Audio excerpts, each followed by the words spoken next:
ঢাকার তেজগাঁও শিল্পাঞ্চল এলাকায় রবিবার রাত 10টা থেকে রাত 2টা পর্যন্ত বাংলাদেশ টেক্সটাইল বিশ্ববিদ্যালয় ঢাকা পলিটেকনিক ইনস্টিটিউটের শিক্ষার্থীদের মধ্যে সংঘর্ষের ঘটনা ঘটে। দুই শিক্ষা প্রতিষ্ঠানের শিক্ষার্থীরাই বাঁশের লাঠি, রড, পাইপ নিয়ে সংঘর্ষে জড়িয়ে পড়েন। এই সময় দফায় দফায় ঘর্ষ, ধাওয়া, পাল্টা ধাওয়া, ইট পাটকেল নিক্ষেপ, পুলিশের টিয়ার সেল ও সাউন্ড গ্রেনেডের আঘাতে অন্তত 28 জন আহত হয়েছেন। মধ্যরাতে আহতদের উদ্ধার করে ঢাকা মেডিকেল কলেজ হাসপাতালে ভর্তি করা হয়েছে। প্রায় 4 ঘন্টা ধরে থেমে থেমে চলা এই সংঘর্ষের ফলে পুরো এলাকা রণক্ষেত্রের চেহারা নেয়। সোমবার সকাল থেকে তেজগাঁও এলাকা থমথমে পরিবেশ বিরাজ করছে। পুলিশ ও প্রত্যক্ষদর্শীরা জানান, কথা কাটাকাটির জেরে দুই শিক্ষা প্রতিষ্ঠানের শিক্ষার্থীদের মধ্যে মারামারি হয়। রাত 10টা থেকে রাত 2টো পর্যন্ত দুই পক্ষে পাল্টাপাল্টি ধাওয়া চলে। এক পর্যায়ে পুলিশ ও সেনাবাহিনীর সদস্যরা এসে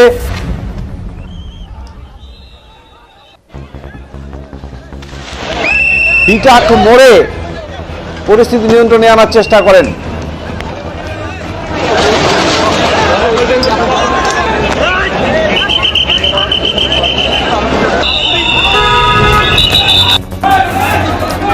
এখানে পুলিশ ও সেনাবাহিনী অবস্থান নিয়ে উত্তর দিকে বুটেক্স এবং দক্ষিণ দিকে পলিটেকনিকের শিক্ষার্থীদের সরিয়ে দেন।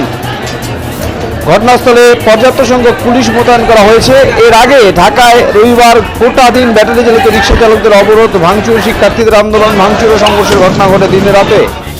সপ্তাহের প্রথম রবিবার কর্মদিবসে এই আন্দোলন, সংঘর্ষ, ভাঙচুরের আতঙ্ক ও যানজটে নাকাল হয়েছেন ঢাকার কর্মমুখী মানুষ।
বড় ক্যামেরাটা